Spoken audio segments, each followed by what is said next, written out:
In these times of uncertainty, it's all the more important that we keep collaborating, informing, and inspiring each other, so that we can be smarter and better tomorrow. Welcome to the Pakhuis de Zwijger livecast.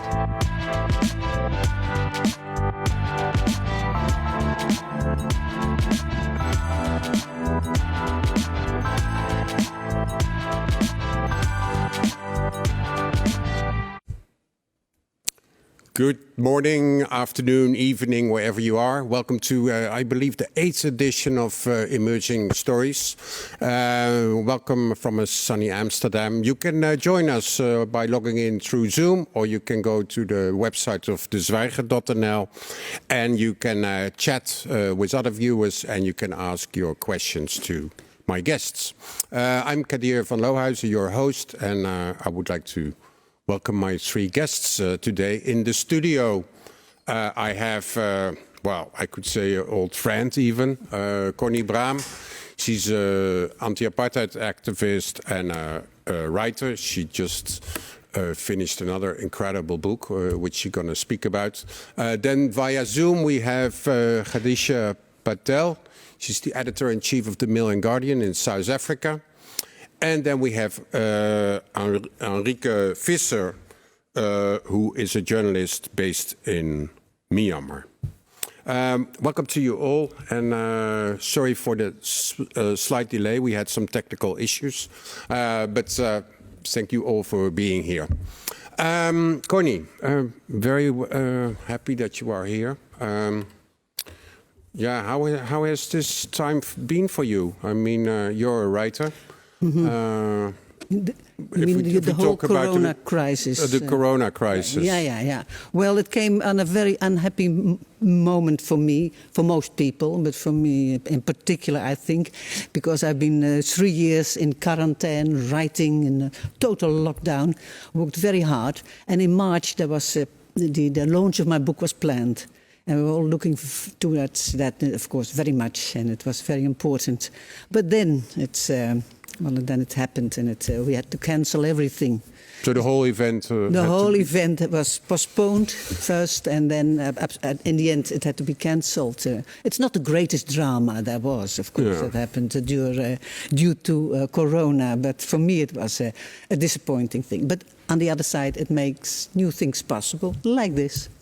But it's strange for you as well, right? Because you have been kind of in quarantine, because of the writing of the book and I believe all the research you had to do for the book. Yeah. I started with the research 3 years ago. It is a story. Let me tell you that first. That might be a bit more easy.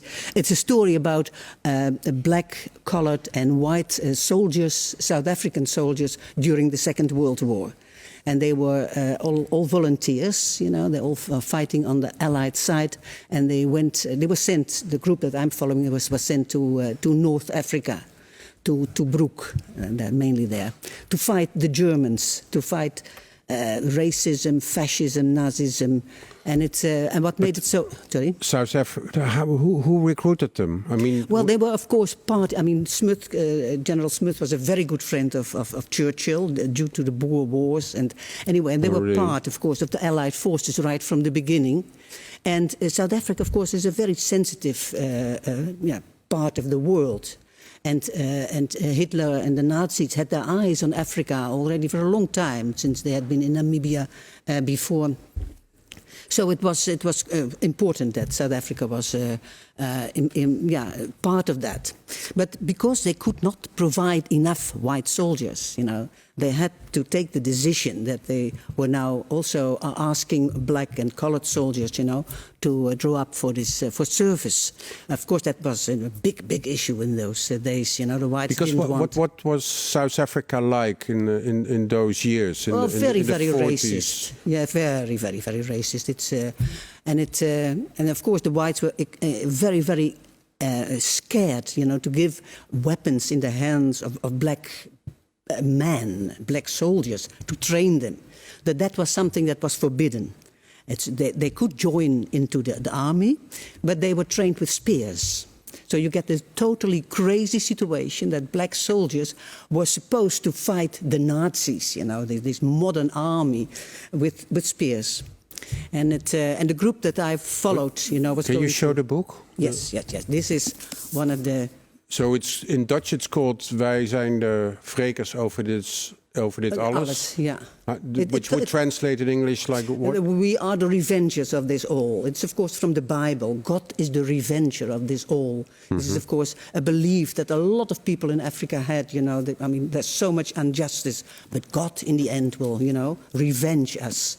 And it was a very important step during this war, during the war, to realize that it's not God, but that's us, that themselves had to be the revengers of all this injustice. Because obviously, we all should read it, but maybe you could because what happens with those soldiers? Where were they? Well, where were they fighting actually? They were fighting in North Africa. There was General Rommel, the famous General Rommel, was fighting there, and it was, it looked like, they were very successful, and it all was like these days all about oil. The Germans came into North Africa and they were going through, Egypt. So these are the soldiers? Yeah. You can see here actually that they are not carrying guns, they're carrying spears. You see, and that's what they're trained with. But it's of course quite a ridiculous situation. But they were sent then to North Africa to fight the German army there, and they were defeated. In 1942. And this is where I got very interested in the story, because 10,000 South African soldiers, also Namibian soldiers, were now prisoners of war. And this meant that white, black and colored soldiers were all together as victims. And they had to survive together. So this, all the rules in the army, the whites were all the officers, and, the blacks were in the ambulances and in the minor positions. This all was not any longer counting. Because they kind of became equal in detention. They were all prisoners, yes, and they had to survive because the Italians, of course, this is now Libya. The Italians brought them to a prisoner of war camp in Italy, close to Rome. I've been there, and then later on, when Mussolini is defeated, the Germans come in and they transported them further up north, Europe, into Poland, now Poland, where was the biggest prisoner of war camp of all. And yes, it is, and there it's all this. There were hundreds and thousands of all over the world. Also African countries, other African countries. So these soldiers who come from very small villages, they met for the first time people, with whom they could discuss their situation. They found out that they were equally living in such a situation. So that made their world much bigger. So for them, did most survive? It's absolutely unknown how many died. There's a lot missing and a lot of people died. But what made it very interesting for me is that in that prisoner of war camp, the Germans divided them into a work group, Arbeidskommandos. And my group, the group I'm following, was sent to IG Farben in Auschwitz. So now you've got a group of South African soldiers, whites, blacks and colored soldiers, who were sent to Auschwitz to work side by side with the Jewish prisoners, the political prisoners, in this big factory, slave labor. And that, of course, now imagine these soldiers who came from this racist background are now facing the ultimate consequence of racism, Auschwitz. And that, of course, had a big impact on them. How did you come across this story? This is not a research of 3 years. This was a maniac, drive to get this. I knew that there's something hidden, and I got a very nice bursary, to do the research. I've been in Poland, in Krakow for some time, and there I've done all this research, and I found them. I found the graveyard. And you still found actual survivors? No, they're all dead. But a lot of them, especially when they're older, have been written about their experiences. So I found a lot of diaries and memoirs and so on of these soldiers, and they are. And by reading them all, I could sort of bring that whole picture together of this, of this incredible story. And then just to finish it, then you've got a complete, image of what happened. Is that when they are done in 45, January 45, liberation, the Russian army, the Red Army, is coming closer and closer. The Germans take all the surviving prisoners, the Jewish prisoners of Auschwitz, but also the prisoners of war, and they drive them to the west. And this is the Hunger March. It's a very famous march, a death march, actually. And then this group of South Africans, they are now have to survive completely, and they become one. Like it's one heart that's beating, this group. And then, after a month of walking, they reach Nuremberg. The Allied forces, the South African army is there, and the first thing that happened was they were divided among race. The blacks with the blacks, and so the whole group was split up. And from there on, they started their trip back home, and in 48, apartheid in South Africa. Right. So it is an incredible story. But when they got back home finally, were they received as heroes? Well, the whites were, but of course the blacks and the coloreds were. They were giving a bicycle and a pair of boots, and that's what they got. As a thank you. To say thank you, and then they got. But, and that is, of course, I would never write a story without a very good ending. It is that these veterans have been the group, the Springbok Legion, and they were the ones who have started the big protest against apartheid. The very first protest against apartheid came from these veterans. With more than 10,000 veterans, they have marched through Cape Town with torches. Oh, really? When was that? This is 48, 49. Just when apartheid started? Immediately, they came. They had seen in Europe, some of them have been fighting with the partisans in Italy. Others have been fighting in France with the liberation of, struggle, there. And so they knew, that there was another world possible. Let's go to South Africa today, because you dedicated, well, probably most of your life to the struggle to South Africa. You know a lot of people in the ANC, people who became ministers, or even Mandela. How do you see the situation now?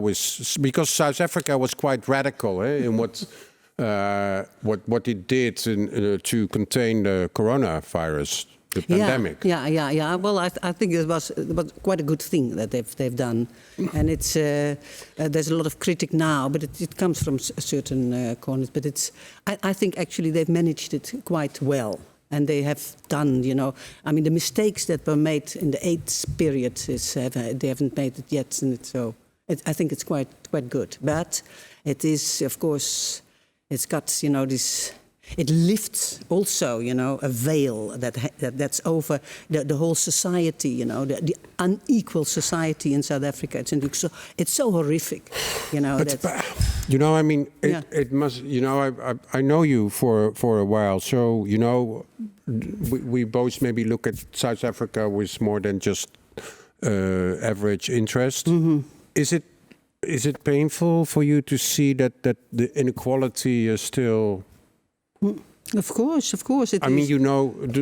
Ramaphosa, the president. You know him personally, right? Yeah, of course. When we were there, when Mandela came out, and they all came to Lusaka, and I met them there first time, and we were so hopeful. And Ramaphosa was, of course, the hero, the trade union hero, and the expectations were great. But then, when finally, we were also naive, actually. Because when the negotiations started, and we saw all the ideals we've been fighting for going one by one, and it's so the socialist society, what we would have really liked there, we've been fighting for side by side, all of us. Well, there was no way. So it is and without that, I personally think there's no chance of some equality, of lifting, the poverty and. But are you a bit hopeful? Well, no, I think it can. I think there will be a revolution will be needed. Young people will have. What is wonderful is that education is much better. And it is a joy to be in South Africa and to have discussions with young people. It's fantastic. You know, they are so much more well-informed and able to discuss than, like, for example, here in Holland, to be honest. So that is a very good result that's there. But it will take some time. We have Khadija Patel as well. Can you hear us, Khadija? I can indeed. Glad to see. Welcome. There was a small technical problem, but very happy that we fixed this. You are the editor-in-chief of the Mail and Guardian. You heard the story what Conny was telling, right? Did you hear? Did you ever hear about this story of the soldiers in the Second World War? I certainly hadn't heard some of the details that she had related, which are fascinating. But certainly, you know, the one detail about the black soldiers returning and only getting just a bicycle, for example, is quite well known. But I think that the story that she's researched is fascinating, and I hope in English translation soon, so that more people in South Africa can read it as well. Okay, wonderful. Conny, we had one question for the audience before we go to Khadija. Yeah. Was it also a reason for you to write this book to contribute to the more inclusive history of South Africa? I mean, we all know South Africa probably as apartheid, and sure, yeah, and it's also to complete the idea of the history. And I must say that a lot of people whom I've known, old people, you know, like Joe Slovo and Wolfie Kodesh, and I mean, lots of people you've met also during the years. They were all veterans, and they were now and then telling, you know, about how they've been fighting in Italy and so on. And it's and they a lot of their inspiration to get involved in the struggle came from the Second World War, and it is. Well, of course, I mean, it's a bit my hang-up that that the Second World War was of great importance to my whole generation and of course the generation of my parents, and as you can see also to the older generation in South Africa who joined the struggle. Lots of Jewish people, South African Jewish people, joined the ANC because of the Holocaust, because of, you know, their own experiences in the army. Like Wolfie Kodesh, I've dedicated the book to him because he was the first one who told me about this. About the involvement, and he was actually punished during the war because he was, you know, complaining and organizing, because black soldiers were, of course, paid. I mean, terribly bad. And it. Are we getting English? I hope so. Giacana, translate it, please. Well, thanks a lot, Conny, for this remarkable story and book that you. Another remarkable book from Conny Braam. Khadija, I mean, well, we were speaking briefly to Conny about the situation with COVID-19, and that South Africa. I mean, it was quite radical, right? What happened there in terms of lockdown? Can you bring us up to speed a little bit? What's going on today? Sure. So, as you both have said, South Africa acted quite swiftly once the first confirmed case of COVID-19 was discovered in early March. The government has told us time and time again that they are intent on using a scientific approach. And as Conny pointed out, we also are armed with history and armed with the mistakes of history and the fact that South Africa mishandled the AIDS crisis so badly. So obviously, many people in South Africa do not want to see a repeat of that. And so the lockdown was quite severe, and certainly some of the regulations in the lockdown are quite unique. Oh, no.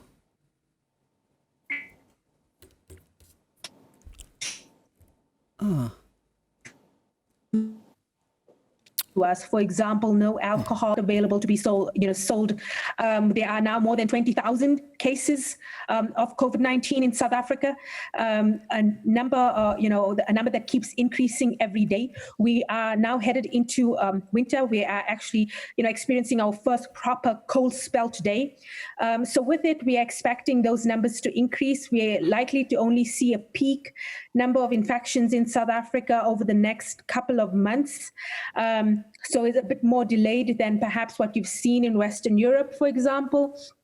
But what the lockdown, the very, very strict lockdown allowed us to do was to prepare the public health system. But even with that preparation, what our epidemiologists and virologists are telling us that by the end of this year, we're likely to see more than 40,000 deaths due to COVID-19 in South Africa. And this is, of course, very, very worrying. Because that is a number that will certainly, even with preparation, could cripple our public health system. And certainly, speaking to medical professionals in the Western Cape, the Western Cape is the province where you find Cape Town, which many people in Europe would know. And so the Western Cape has the most number of people with COVID-19 in South Africa. And speaking to medical professionals from that province, they're telling you that already the system is quite strained. So it is a huge worry.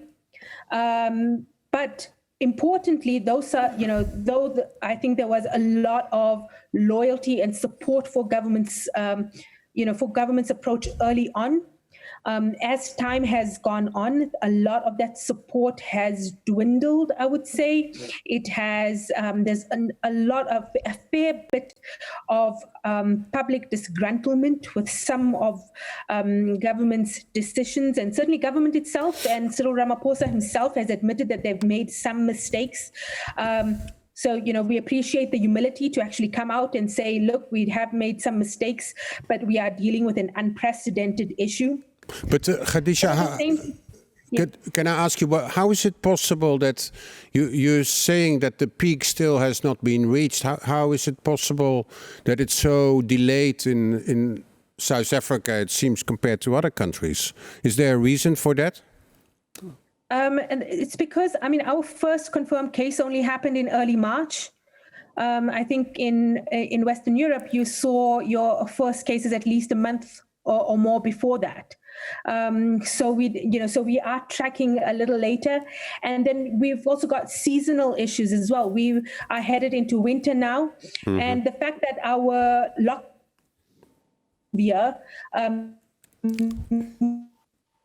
means that we bought some time. The actual peak is only estimated to be happening around August to September. Right, which is obviously your winter. Yes. So it's quite worrying.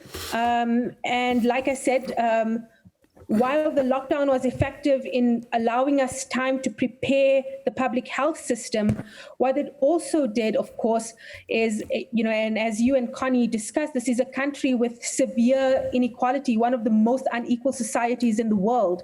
And the problem with basically locking down the entire economy is that millions and millions of people went without getting paid. So, we have seen people, reporting malnutrition. We're seeing queues of kilometers of people waiting for food parcels because people just don't have food. People are going hungry. So we have this dual problem now where people are either likely to die from starvation or either likely to die from COVID-19. And that really isn't just unique to South Africa, but for much of the region. And, speaking, for example, to people in Malawi, these are the trade-offs we have to make. Government again has been attentive. They announced a raft of measures to help cushion the blow to society. A special social grant was announced for people particularly who were affected by the economic shutdown. Of course, in euro terms, it's almost nothing. But I think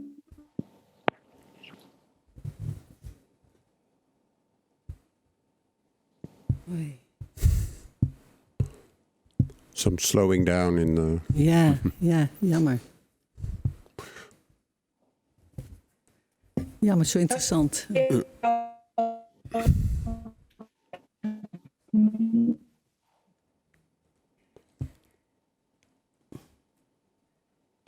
And this We lost you for a bit, Khadija, but I think you're back, are you? No. No, we think we had a connection problem with Khadija. She probably I'm will... not sure. Am I back? Ah, yes, you are back. Yeah, I think we had a... Sorry about that. Yeah. I'm so sorry about that. Okay. Hey, I wanted to ask you as well, because we are looking at some incredible images of Jerome Delay, who's the AP photographer in Africa.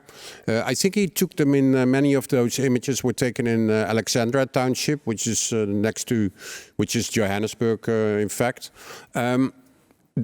You know, I mean, we all talk about social distancing and look how far Conny and I are apart, which obviously, as we know, in many parts of the world and in many of the townships in South Africa is not just possible. Is this contributing to the whole problem? Certainly, you know, as in any informal community anywhere in the world, social distancing is just not possible. And certainly when we, you know, we look at a map of where infections are taking place in the Western Cape, for example, like I said, the Western Cape and Cape Town particularly is severely impacted and has the greatest number of infections right now. And we look at where, you know, if you actually overlay the infections, you know, onto a map and you look at where they're happening, the worry is that a lot of, you know, the new infections we're actually seeing coming out of the townships. And the thing is that, you know, as you rightfully point out, that social distancing is almost impossible to do in such communities. So it is a very, very worrying situation. Right now, there is a lot of public pressure on the government. Opposition parties especially have been putting government under a lot of pressure to reopen the economy. Government has said they can't just suddenly reopen the economy, you know, entirely, because this will contribute, you know, to a huge spike in infections that the health system will not be able to withstand. So they've opted to use a tiered approach. But even with that, you know, we're seeing some trade-offs, some political trade-offs that are happening that, you know, that are bizarre. For example, yesterday it was announced that, you know, churches can reopen for congregations of 50 people at a time. And knowing that around the world, you know, that, you know, places of worship have been, you know, the seeds of super spreading, this is very, very worrying. But I think the longer that this, you know, that the crisis draws on, it is more difficult to put politics aside. I think early on, government could be very, very effective because they could just, you know, they could use the urgency of the moment to push together very, very harsh measures that by and large were, you know, were supported by the majority of South Africans. But as we go on, I think that public support is dwindling, and much of that, you know, fall in public support is really because people are uncertain. You know, there are worries about the future. Of course, there are other unique social issues to South Africa as well, in the way some of the response to the lockdown, you know, has been happening. But yeah, I mean, all in all, we remain quite concerned, I would say, about the crisis in South Africa. Because South Africa, I think it was the only country which took the very radical decision to ban alcohol. Is that still... And smoking. And smoking. Mm-hmm. Yeah, I think very good. Yeah, so lots of people not very happy about that, I can tell you. Especially now that it's, I think, close on 2 months that you're not able to, you know, buy either alcohol or tobacco products. But it did help to reduce the violence, right? Domestic violence. Exactly. Exactly, because so much of interpersonal violence in South Africa is driven by alcohol abuse. Exactly. Doctors tell us that it helped to keep it helped to keep the hospitals free. However, next week from the 1st of June, South Africa enters alert level number 3. As I said, they are basically lifting the lockdown through levels. So we go into level 3, and in level 3, alcohol will be able to be purchased, but with some restrictions, but still no tobacco products, much to the annoyance of my smoking friends. Yeah.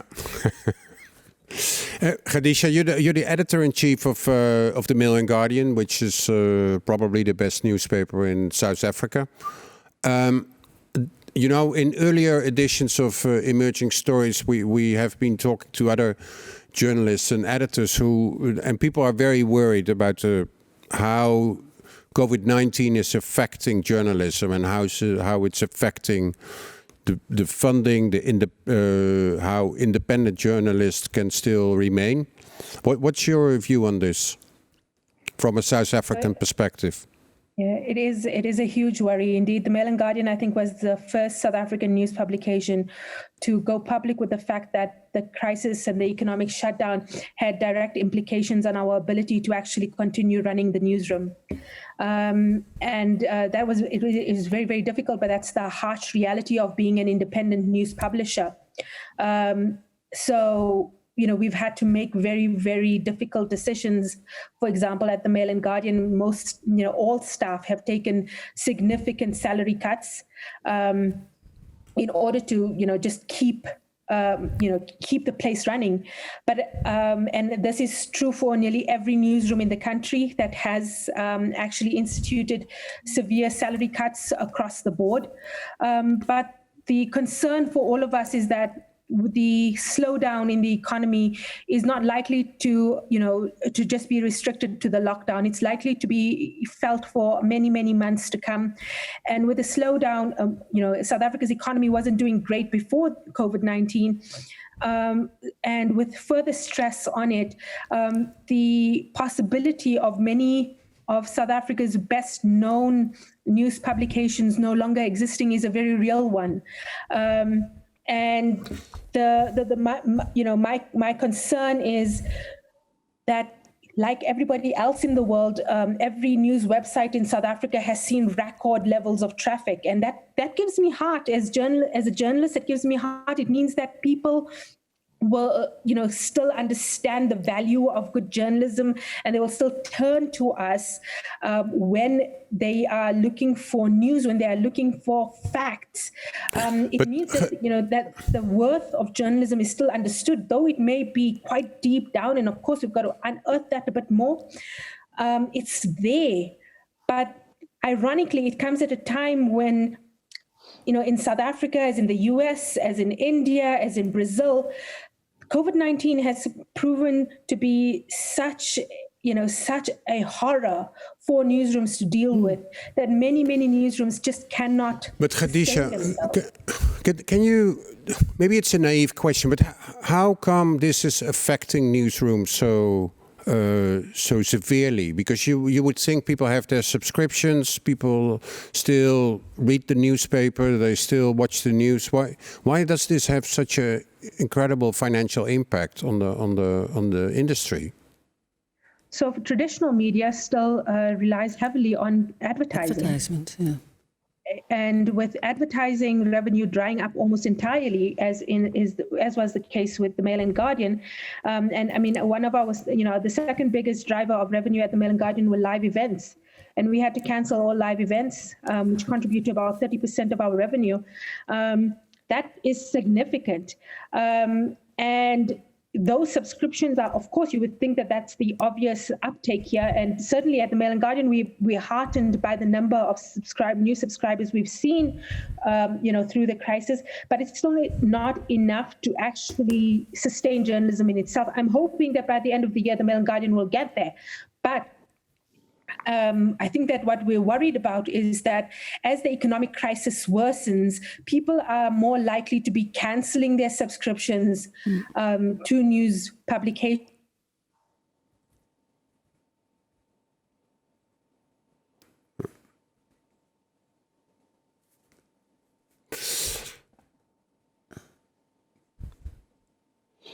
Khadija is slowly coming back. Yeah. Sorry, guys. My connection is quite bad. I'm really, really sorry about that. No. But and one more question: is there any government support for publications like the Mail and Guardian? No, certainly not. And I mean, the problem really is that government support really is going to the most vulnerable in society. Mm-hmm.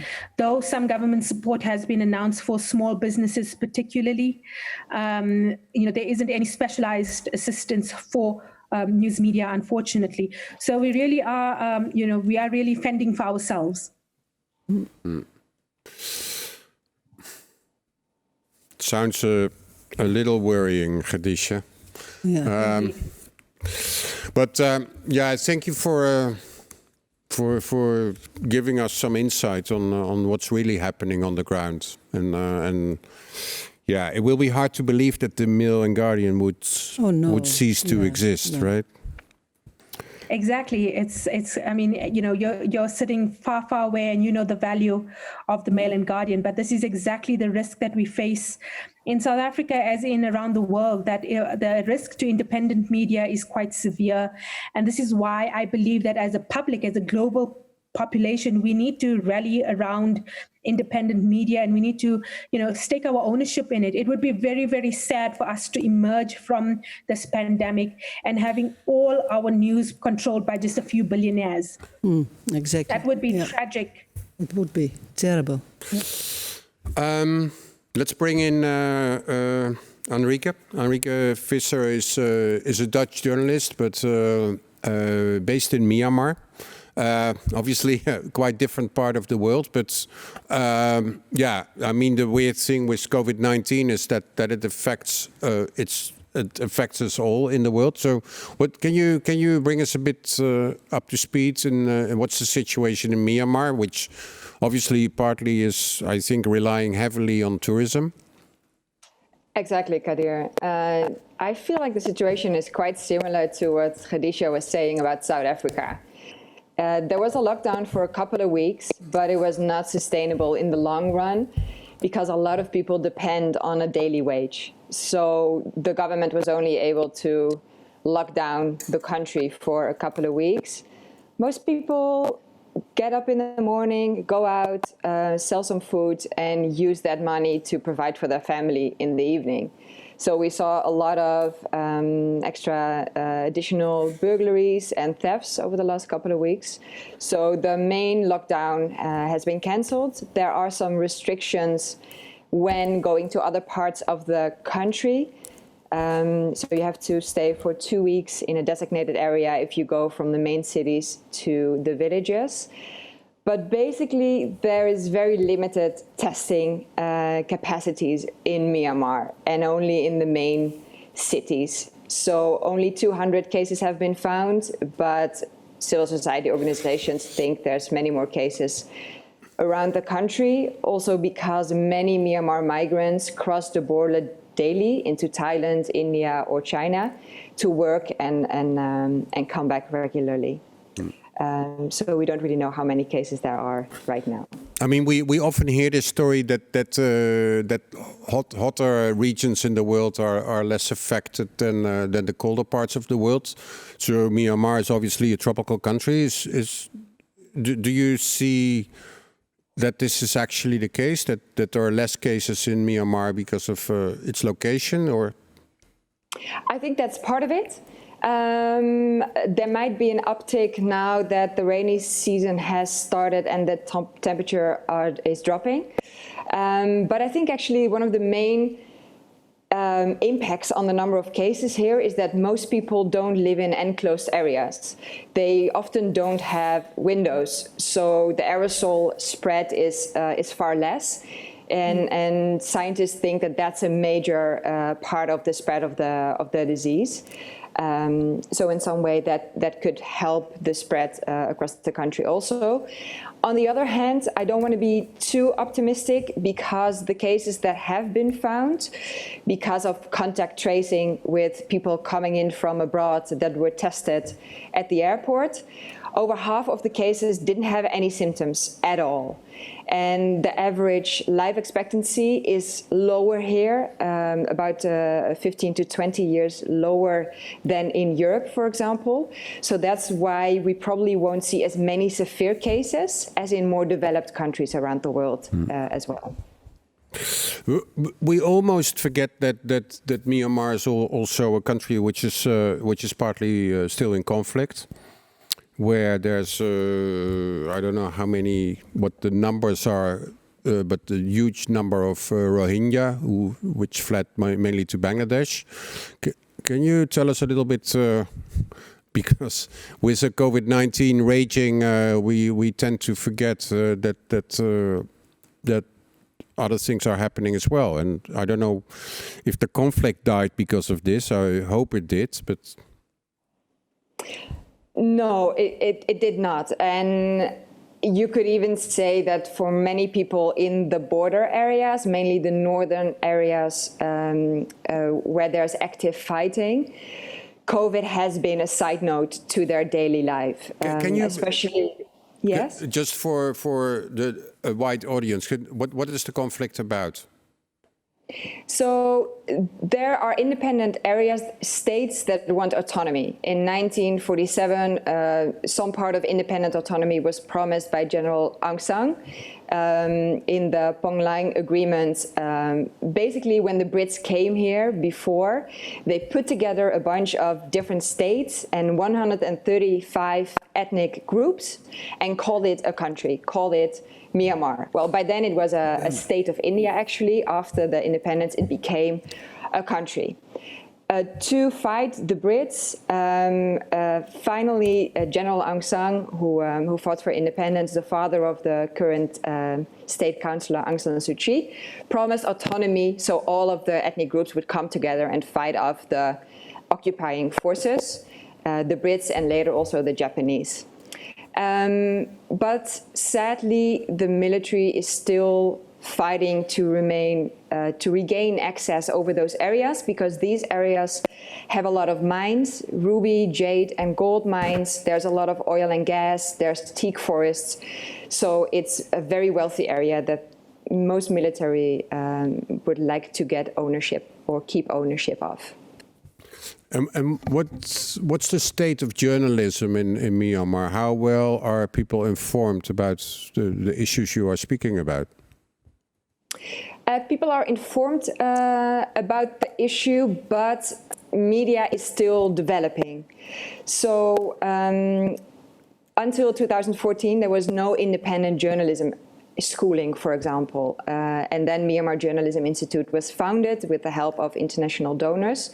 And really the idea of a reporter, an independent reporter, is something quite new. When I came here, I found that a lot of people were asking questions like, what is a reporter? Are you an informant of the government? Are you propaganda? They didn't understand the idea of a reporter. And when was this, when you arrived? That was 2.5, 3 years ago. Okay, even then. Yeah, and still, like, there's amazing journalists in the country and amazing new publications. Some of them have been publishing for decades in exile before the country was opening up and dictatorship was slowly coming to an end. But still, it's pretty new. Access to that information cannot be assumed. Only recently people are having access to the internet. SIM cards used to be $1,500 to buy one. And so now slowly the country is opening up. They are getting onto Facebook, but access to information is still an issue, sadly. But they're amazing local journalists. Because you started your own company, right? Can you tell us about it?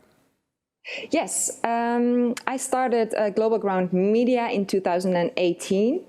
We do investigative reporting across Asia. I have a group of 20 local and international journalists that work on underreported stories.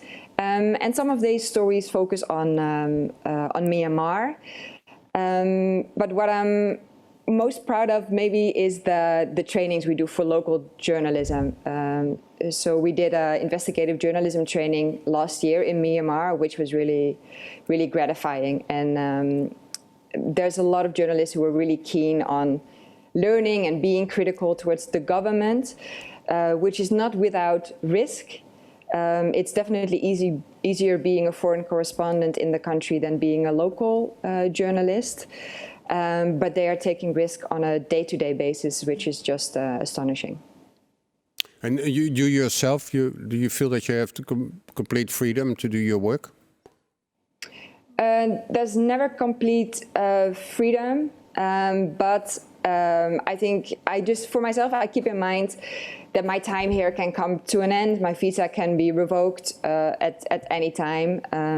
But basically, that would be one of the worst things I hope to happen to me. Mm-hmm. But for local journalists, the new developments are really that they are being sued under the counter-terrorism law, which has a lifelong sentence. This is actually a new tactic by the military since the start of COVID to suppress journalism and independent media even more. Before, they would face prison sentences of a couple of years, but now they're facing lifelong sentences for only talking to a couple of ethnic armed organizations. So you're saying that COVID-19 is partly used as a tool to suppress the media? For sure. Yeah, for sure. Under the cover of preventing misinformation and fake news, to protect the public from misinformation around COVID, new rules and regulations have been put in place. For example, the military set up its own COVID response committee that addresses the issue of misinformation. It had blocked 220 websites. It has arrested many journalists. Luckily, they were released also.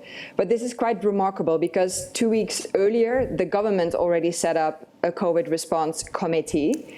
So for the military to independently set up a committee and not invite the prime minister or even the minister of health to this committee and then use it to suppress information is quite remarkable.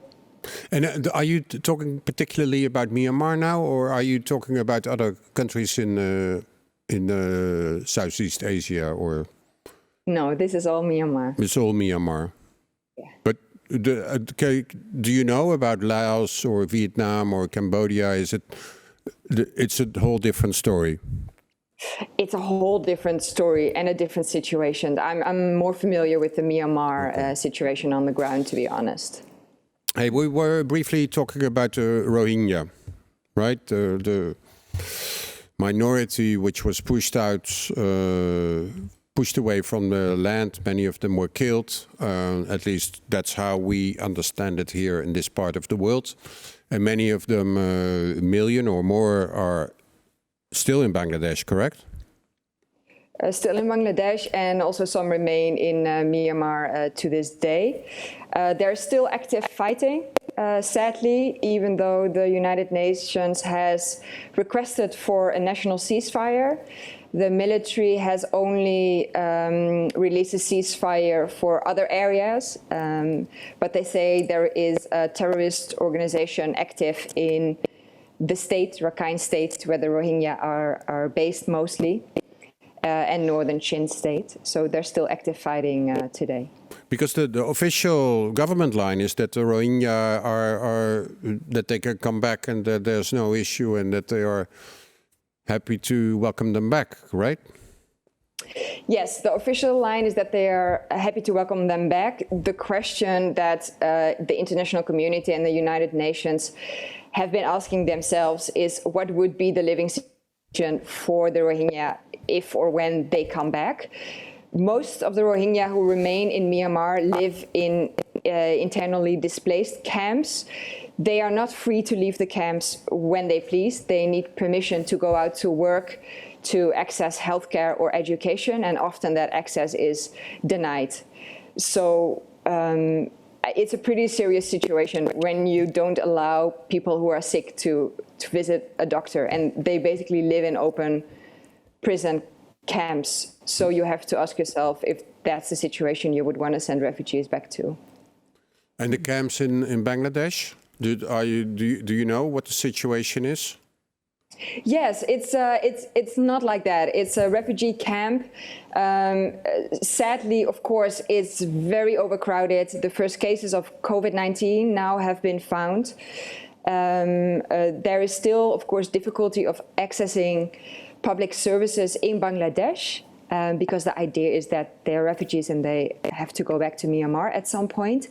But it's it's a pretty bleak situation, but I expect that they will be there for the foreseeable future at least. So is there any outlook? I mean, it sounds like that this is in a complete lockdown, so to speak, politically. Yeah, it is. I think unless safety can be guaranteed of people on the ground, there is going to be very little movement. And right now the situation is that complete villages have been burned down, and on top of those villages, these camps are built with guard towers and guards to protect, but maybe also keep inside the Rohingya. So right now there's not a solution available. Because we were talking earlier, obviously, to Conny and Khadija regarding South Africa. It almost sounds like apartheid.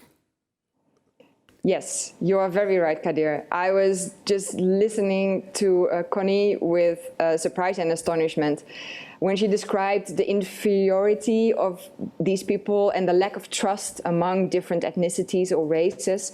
That is something that is very similar to what is going on here. The Rohingya are not a recognized ethnic group. They are viewed as illegal immigrants, even though they have been living here for many generations.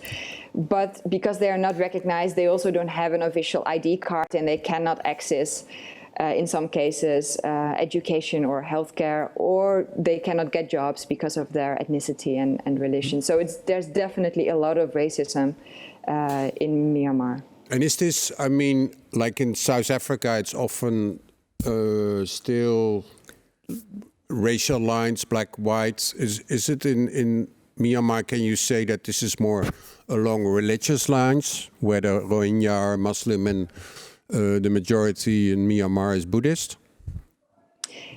There are some differences between religion and ethnicities, but I think it's very important to take a step back. There are conflicts in 4 different states with a multitude of different organizations, ethnic organizations and religions. And basically it is between people who want autonomy of their state and the military trying to get access to that area. And often in these cases, differences between groups like ethnicity and religions are used to pit groups and people against each other. But historically, it's not an ethnic or a religion conflict. It's territory. It's access to the wealth in the states. And that's also why it's so difficult or, to give up for the military. They would give up a lot of wealth if they stop pursuing those areas. Khadija, Conny, how do you listen to this story? I mean, Myanmar, we all know it was a military dictatorship. It opened up, it became a democracy. She won the Nobel Peace Prize. Yeah. Well, it tells you something about the Nobel Peace Prize as well. But anyway, that's a long story to go into that. Indeed. Yes. Have you ever been in Myanmar? No. I travel south. Okay. It's no. I think in the end, it's very difficult to define, what sort of conflict this is. Is it apartheid? I think it's a bit difficult, maybe to use the word. I think in the end it's. But that's where I come from. I think in the end it's always a class struggle. It's that's what you hinted at. It's the powerful, the people who own the wealth, and it's the powerless and the poor, and it's always in the end it's them. And I think that's very important to realize that's the nature of the struggle, and that is what it bound us all. You see, I mean, it's Khadija. Yeah, I agree. I think that Myanmar remains the cautionary tale for so many of us, and these sites of conflict that bubble under the surface of our everyday, contribute to the inequality that we today have to face and struggle with as we deal with a global pandemic. And really, I think that it underscores the need for a better leadership worldwide. We surely have to emerge from this with a consensus for a more just world. If anything, that is what we have to ensure happens from this. We cannot go back to just being the same. We need a better world from here. Mm-hmm. I agree completely. Yes. Sounds like a good ending on this positive note. Very I mean, good, we speak a lot about that maybe this will bring us to a better world if we talk about the climate crisis. Yeah. But then we have to do something. It's not coming. It's not just coming out of the sky or something like that. We have to be the ones who are doing it. Well, and politicians need to wake up. Well, they normally wake up when you kick them very hard. And that is what we have to do, I think. It's my personal opinion and my experiences. I know you did. You do. We have to leave it here. It was a real pleasure to have you all three. Very happy, Khadija, that the connection worked in the end. I wish you a good trip home, wherever you are. And I hope we can welcome you next week again. We will have 3 new guests, and one of them will be in the studio, which will be Erik Smit. He's the founder of Follow the Money. And we will go a little bit into what's happening also in the Netherlands with these big multinationals who are getting government support in this time of COVID-19, and where it's questionable if it's really needed. And in the end, it's taxpayers' money. Anyway, we will talk about that next week. I wish you a very nice rest of the day. And thank you, Enrique, Khadija, and Conny, for being here. Okay. Bye for now. Bye-bye.